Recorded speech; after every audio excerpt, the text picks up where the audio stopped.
Iya, Pak. Assalamualaikum warahmatullahi wabarakatuh.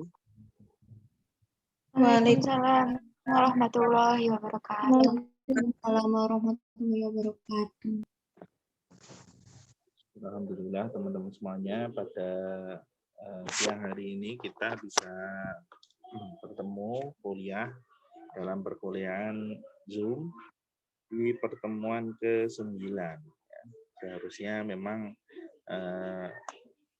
kita berkuliah minggu kemarin, tapi berhubung saya minggu kemarin kurang enak badan sehingga harus kita laksanakan pada minggu ini.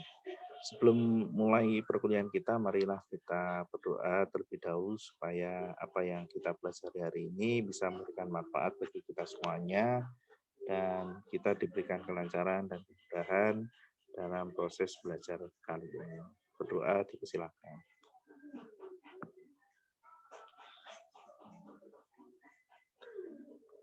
Selesai. Terima kasih teman-teman semuanya yang telah bergabung pada siang ini. Ya, mohon maaf siang-siang habis Jumatan itu biasanya rebahan ya, kaum rebahan mulai bubuk siang dan berhalu dengan cerita indahnya. Ini harus terpaksa diganggu dengan perkuliahan dan mungkin kita hanya 30 menit, ini sisa 20 menit.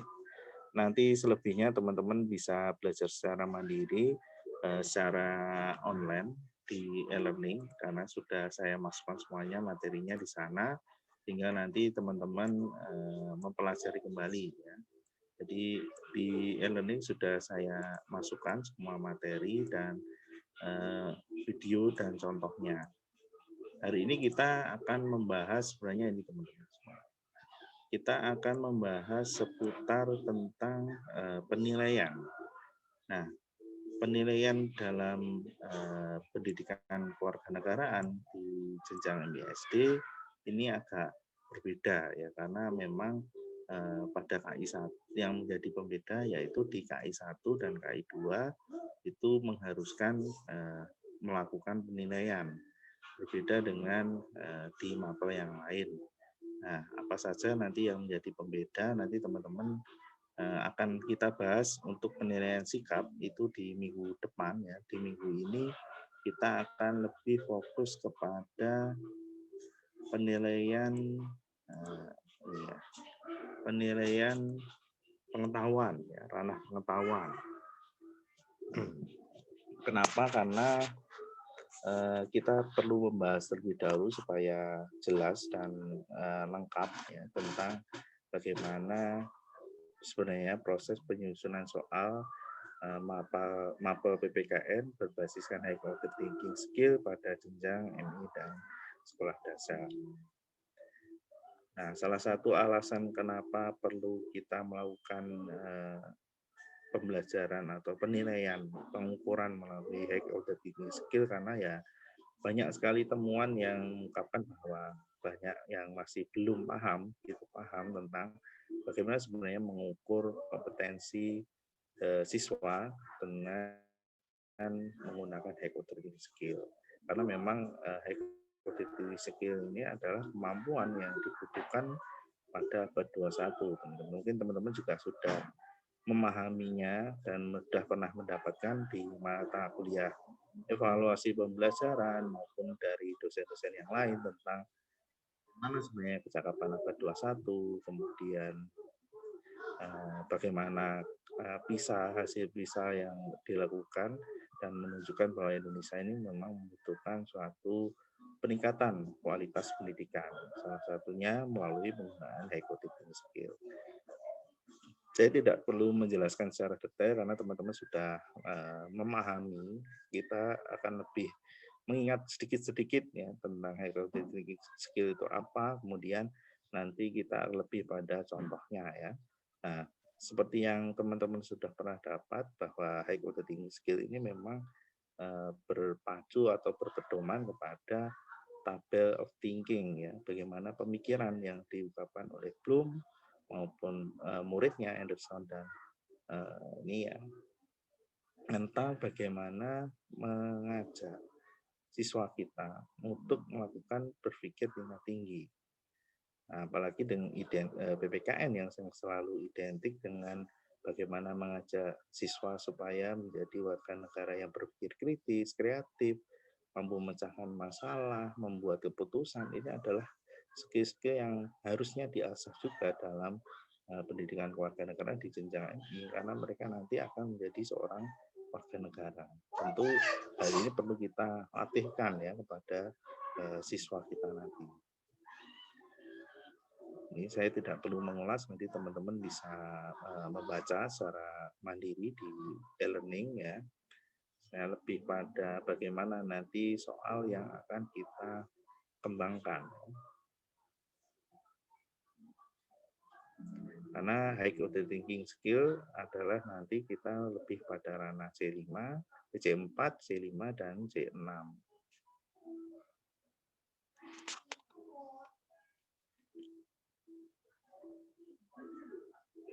Oke, ini dia. Nanti kita akan membahas pada ini ya, teknik analisisnya.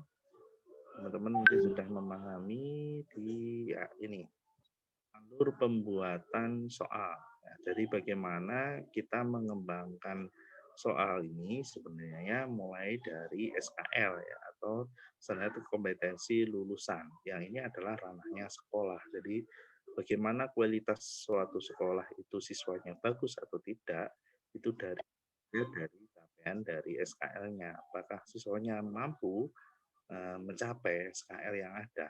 Nah, untuk KI atau kompetensi inti itu adalah capaian yang diminta atau diraih dari hasil satu kelas ya, atau satu skopnya satu kelas ya, lebih kecil lagi per mapel yaitu KD. Jadi bagaimana apalagi di tematik ya, PPKN ini dituntut pada KD-KD tertentu harus tercapai. Nah, KD-KD tertentu yang tercapai ini harus saya keluarkan topengnya dulu. IPK ini yang menjadi penjabaran dari proses pembelajaran.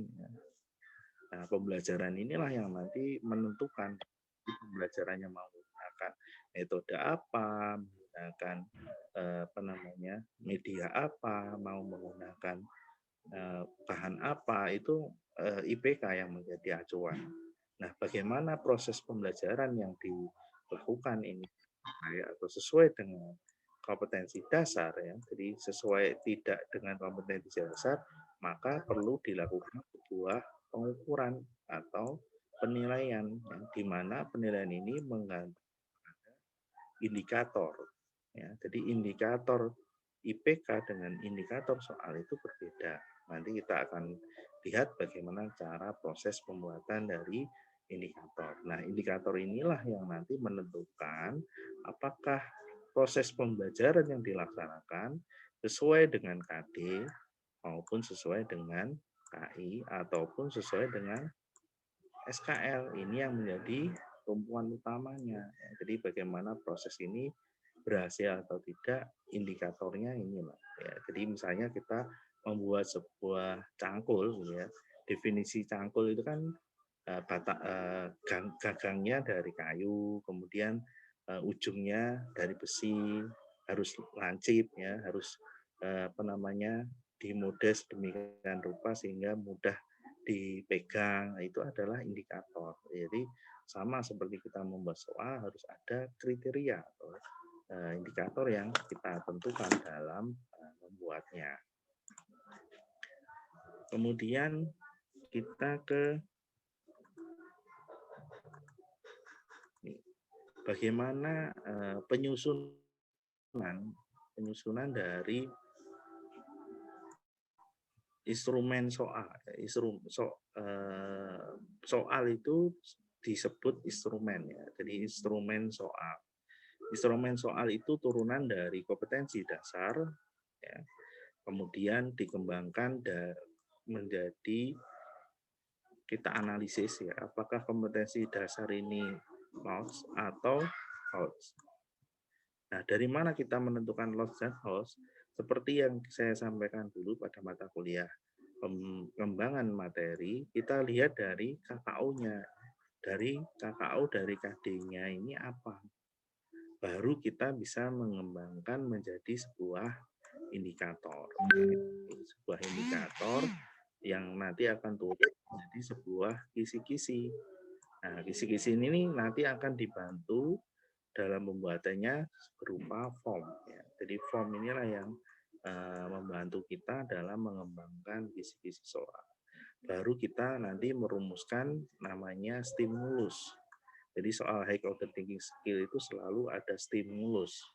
Stimulus itu apa? Stimulus itu rangsangan untuk mengajak siswa untuk berpikir kritis ya, lebih mendalam lagi. Jadi tidak hanya sebatas mengingat atau mungkin sebatas menghafal saja. Jadi ada ditampilkan video misalnya tentang suatu peristiwa, kemudian si anak menganalisis apakah video tersebut bermoral atau tidak bermoral atau sesuai dengan sila berapa, itu adalah contoh-contoh stimulus ya. Misalnya disajikan suatu cerita, jadi pagi hari Tono berangkat sekolah menggunakan sepeda dengan sebelum berangkat Tono berjabat tangan pamit ya, atau izin dengan orang tua sebelum berangkat. Nah, tersebut mencerminkan sila-sila dan nilai sila nah itu adalah stimulusnya. Jadi stimulus itu rangkaian cerita untuk merangsang anak untuk berpikir. Ya. Barulah kemudian kita menulis soalnya. Nah ini nanti akan dibantu dalam pembuatan form kisi-kisi soal. Ya. Kemudian ada pedoman. Nah pedoman ini bisa dalam bentuk nanti karena pengetahuan ya kita bisa dalam bentuk pilihan ganda atau pedoman penyekoran dalam bentuk uraian. Namun biasanya lebih khusus itu pada uraian ya. Jadi misalnya nomor 1 skornya 5, nomor 2 skornya 10, nomor 4 misalnya skornya 15. Nah, itu harus ada pedoman perskorannya. Kemudian ada validasi. Jadi validasi ini penting karena untuk mengetahui soal yang kita buat ini apakah layak ya, daya bedanya bagus, daya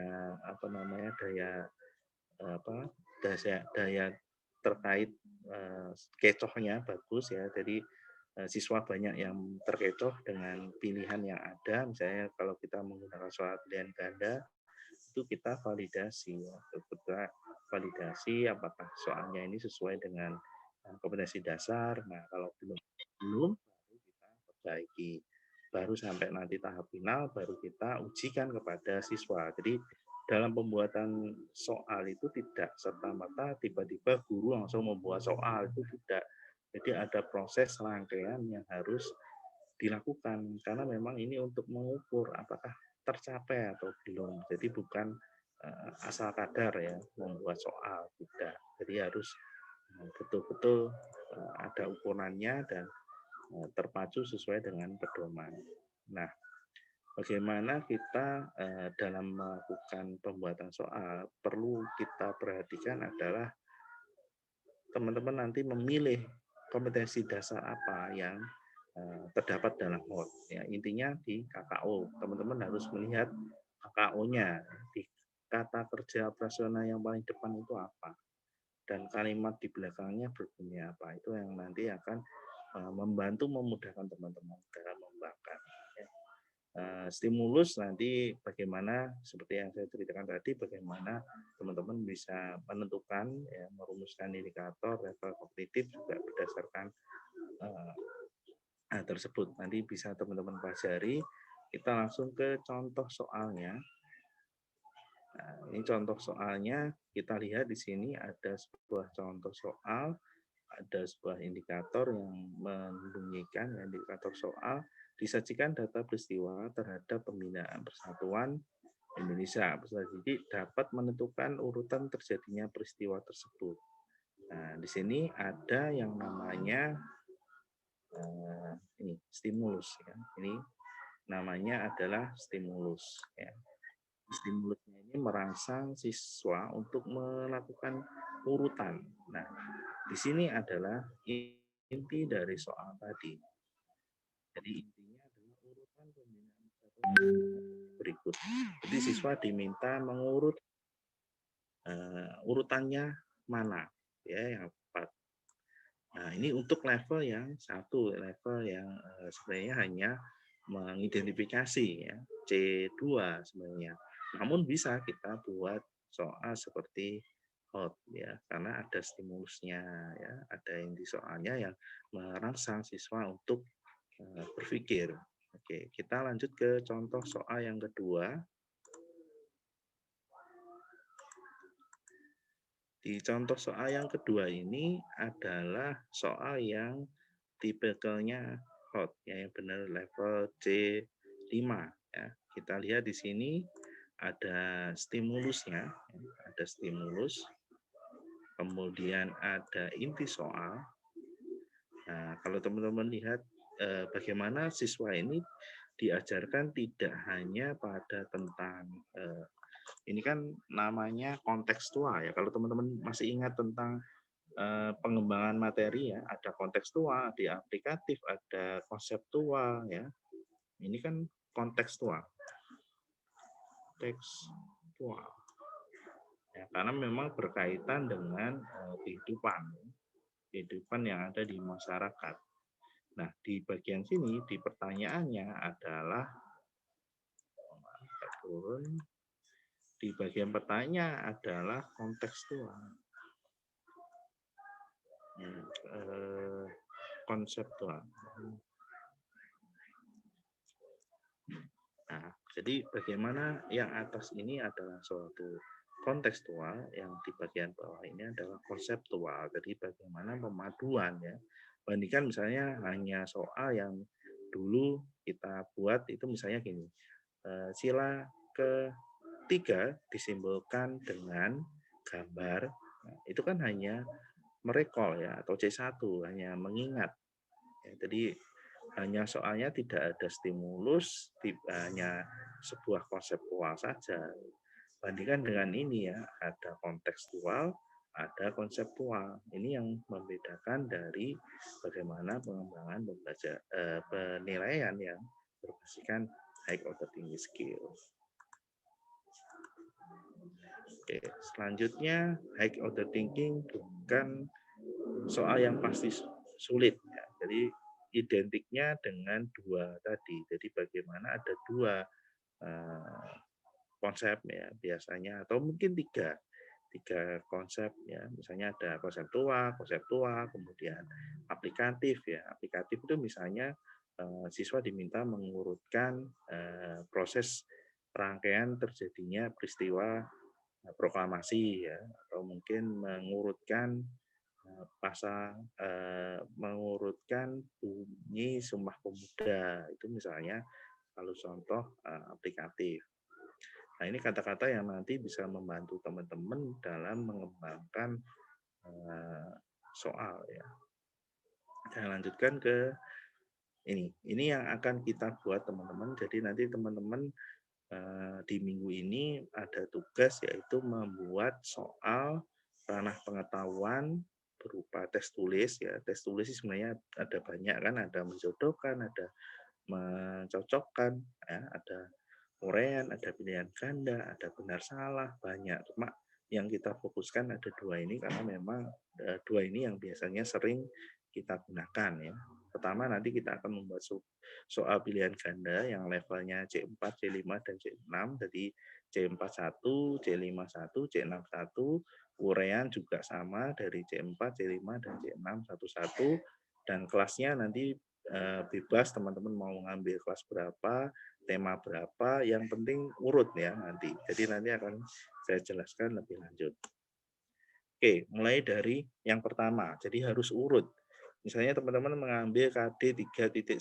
Jadi sampai nanti membuat kartu soal itu harus urut ya, temanya harus sama 3.1. Tidak boleh analisis kompetensi dasarnya 3.1 di kartu soalnya ternyata 3.2, itu tidak boleh, harus sama ya, karena saya ingin melihat rangkaiannya. Di langkah pertama kita menganalisis dari kompetensi dasar berdasarkan KKO ya, KKO-nya ini apa, kemudian kita analisis termasuk level kognitif berapa gitu ya. Oke, selanjutnya langkah kedua setelah memetakan memetakan KD, kita memetakan indikator soal. Jadi indikator soal itu selalu identik dengan adanya kalimat ya. Di atas sudah saya sampaikan dan nanti juga ada contoh juga. Selalu identik ada ini teman-teman. Ada ini.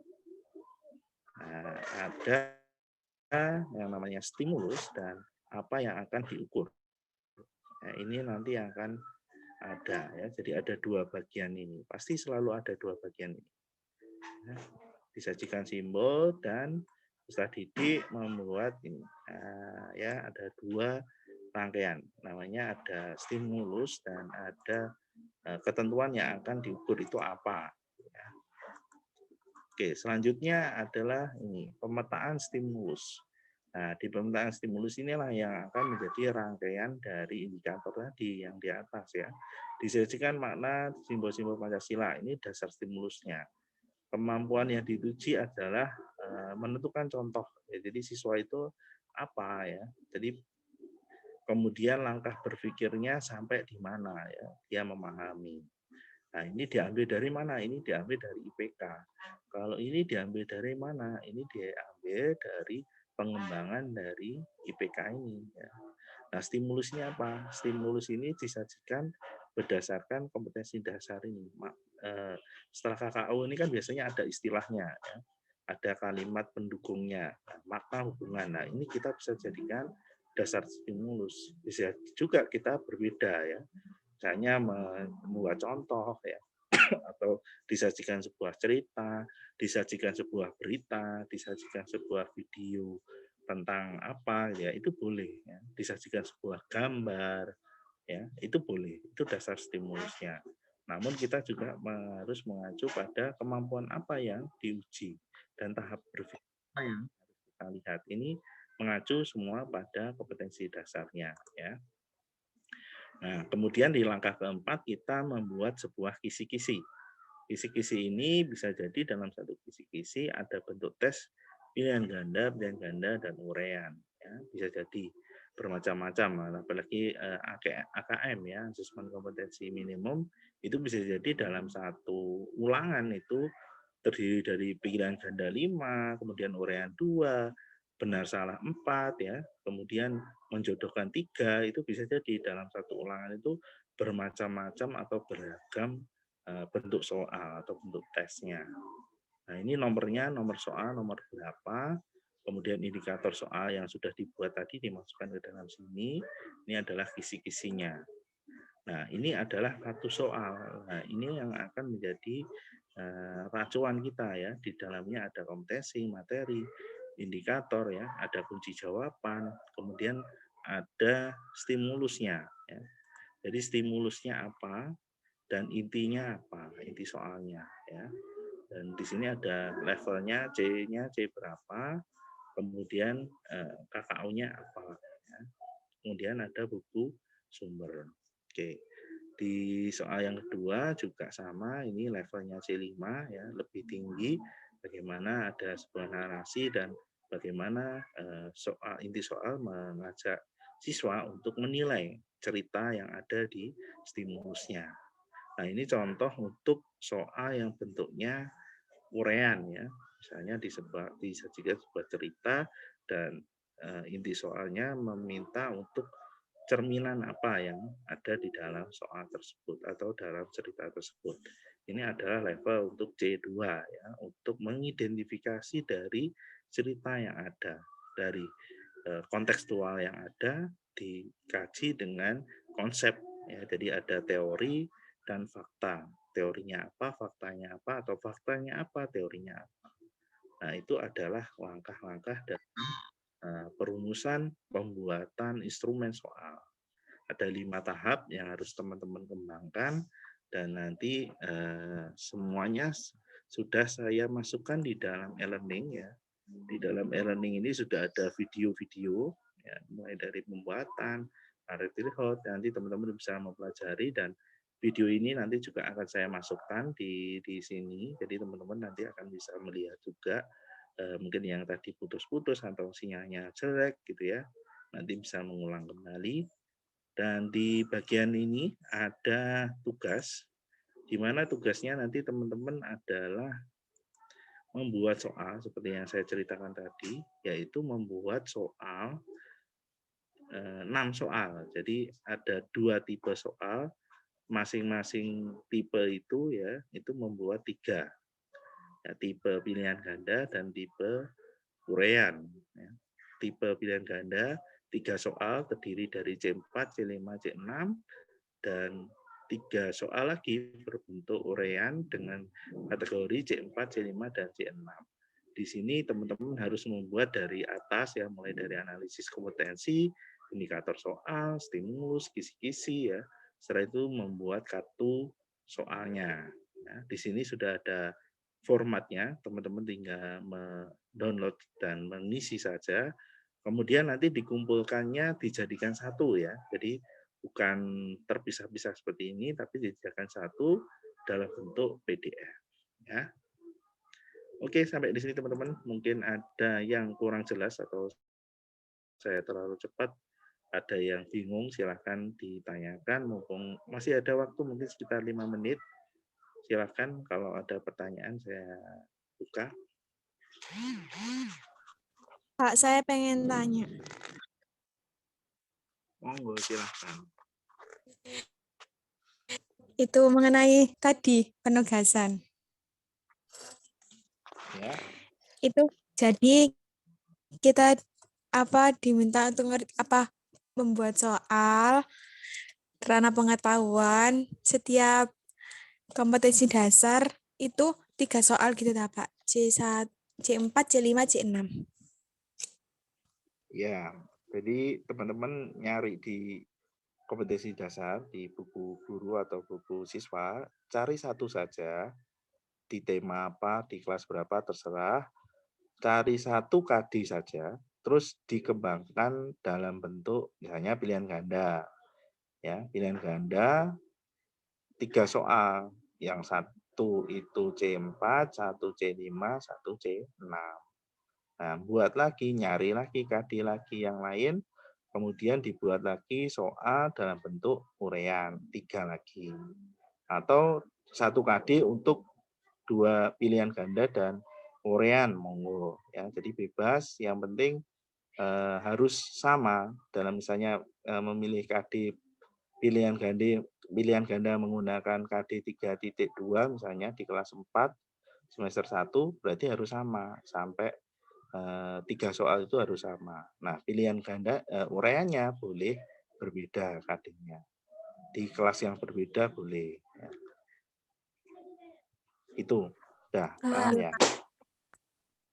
Oke. Ada lagi? Berarti itu ya Pak, KD-nya itu bebas, boleh KD. Misalnya kan KD itu biasanya ada yang pengetahuan, afektif, dan kognitif. Nah itu pilih salah satu itu nggak apa-apa ya Pak. Intinya bebas, nggak harus pengetahuan. Loh, kita kan pengetahuan. Kita minggu berarti ini namanya pengetahuan ya Pak?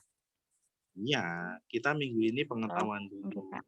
Minggu depan nanti efektif. Oke Pak. Kan nggak ada tuh apa namanya sikap itu di nilai pilihan ganda, kan nggak ada. Kalau sikap kan pakai penilaian teman sejawat, observasi ya, penilaian diri itu kan. Minggu depan kita belajar itu ya, belajar penilaian sikap dan penilaian keterampilan ya. Dan penilaian keterampilan nanti bagaimana cara membuatnya, penilaian sikap bagaimana membuatnya minggu depan. Nah, minggu ini kita fokus ke ranah pengetahuan dulu atau KD 3. Jadi fokus teman-teman di KD 3, bukan di KD 1, 2 ataupun KD 4. Jangan ya, kita di KD 3. Ada lagi, monggo. Baik, Pak. Pak, saya mau tanya. Monggo, silakan. Pak, untuk langkah yang ketiga, tahapan berpikir sama kemampuan yang diuji tadi itu mengacu pada apa nggih, Pak? Saya masih bingung. Mengacunya pada KKO yang ranah kognitif yang dikembangkan oleh Anderson ya. Jadi nanti di situ sudah ada di e-learning, sudah saya masukkan namanya kata kerja operasional. Nah, mengacunya nanti di situ. Ya, jadi akan nanti lebih mudah menentukan level kognitifnya level apa.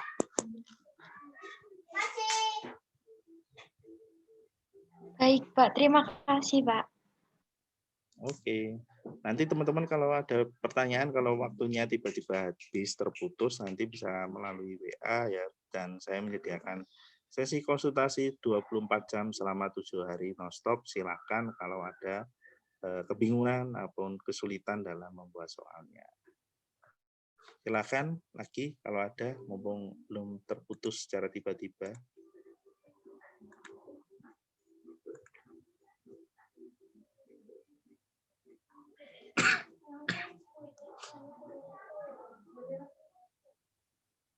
Ada, monggo. Insya Allah sudah, Pak. Allah. Nanti dibaca dulu yang ada di e-learning ya, mungkin nanti teman-teman bisa lebih paham. Kalau nggak ada, kita akhiri dulu perkuliahan kita hari ini. Sangat senang teman-teman semuanya kita bisa bertemu walaupun hanya sebentar gitu ya. Sudah serasa melepas rindu. Yang penting tidak mengingat dia. Gitu. Saya akhiri dulu perkuliahan kita hari ini. Semoga bisa bermanfaat untuk teman-teman semuanya. Dan jangan lupa kesehatan. Saya akhiri dengan bacaan hamdalah bersama-sama. Alhamdulillahirabbil alamin. Maaf dan warahmatullahi wabarakatuh. Waalaikumsalam. Waalaikumsalam warahmatullahi wabarakatuh. Terima kasih, Pak.